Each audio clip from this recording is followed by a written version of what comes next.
जय जगन्नाथ बंधु आपण मानकर प्राय कमेंट रोचे जे आम ओडिशा रे जो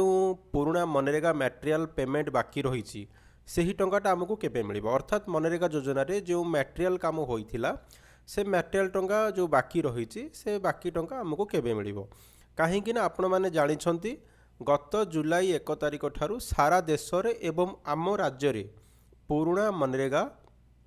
बदल रे नुआ भिबिजी रामजी योजना संपूर्ण भाव स्टार्ट हो जाए अर्थात मनरेगा योजना बंद हो जाए 1 जुलाई 2026 तारिख ठारू भिबिजी रामजी योजना आरंभ हो जाए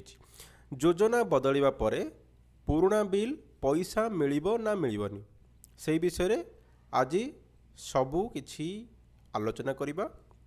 तो चलतु भिडियोटी आरंभ करिबा। देखंतु बंधु माने सबुठु गुरुत्वपूर्ण कथा हैला ए जो जुलाई 20 तारिख जुलाई गत 20 तारिख सुधा आम ओडिशार प्राय सबु ग्राम पंचायतर जेते भी बाकी थिबा पुराना मटेरियल बिल थिला से सबू को मनरेगा साइट रे एंट्री करी अपलोड करा जायछि। अर्थात सरकार तरफ जहाँ भी निर्देश रही मनरेगा योजना रे जेते भी सब मटेरियल काम होइथिला ए हमर जो गत जुलाई 20 तारिख सुधा से सबू को मनरेगा साइट रे एंट्री करि दिया जायछि। केउ पंचायत रे केते काम होइछि केउ भेडरंकर केते टंकार मटेरियल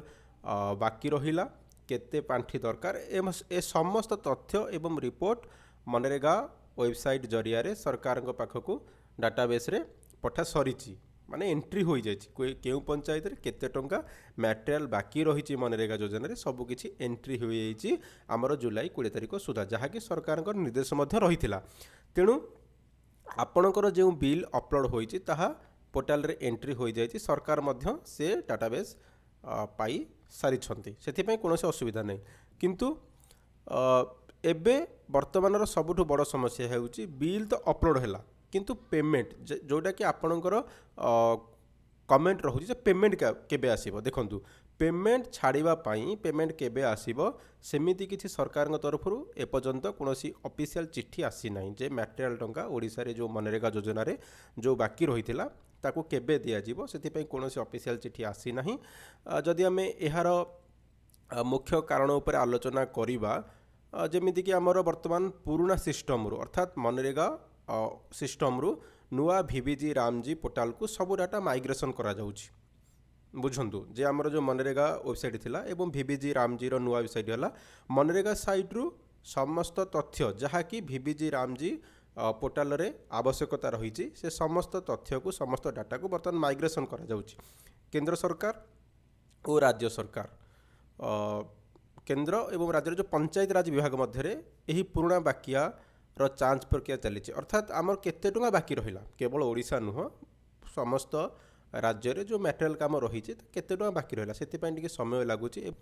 एबे आसीबा आउ गोटे बड़ प्रश्न उपरे जहाकु नै समस्ते आमे मध्य चिंता रे अच्छे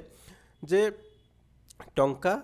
मनरेगा साइट रू मिलिबो ना नुआ भिबिजी रामजी साइट रू देखो मनरेगा तो बंद हो गला 1 जुलाई 2026 रु भिबिजी रामजी आरंभ हो गला। तो बर्तमान आमर जो मनरेगा योजना रे जो मटेरियल टंका काम होइथिला सेटा बर्तमान मनरेगा योजना रे मिलिबो कि भिबिजी रामजी योजना रे मिलिबो देखंतु एही नियम एबे सरकार स्पष्ट कर दैछन्ती जे जो आमर जुलाई 20 सुधा जे सब पुराना बिल अपलोड करा जाइछि आमर मनरेगा साइट रे तथ्य बा डाटा जोटा आमर मनरेगा रे 20 जुलाई सुधा जोटा पुराना मनरेगा योजना रे एंट्री करा जाइछि जो बिलटा मटेरियल बिलटा सेही तथ्य बा डाटा पुराना मनरेगा साइट रू ही पेमेंट हबो किंतु टंका पठाइबा पई व्यवहार होता बैंकिंग सिस्टम टी संपूर्ण बदली जाइछि। किंतु मन रखंतु जो 20 जुलाई सुधा जो मनरेगा योजना रे जो मटेरियल बिल पेंडिंग थिला ताको जो एंट्री करा जाइछि मनरेगा साइट रू से मनरेगा साइट रू ही पेमेंट हबो। तापरे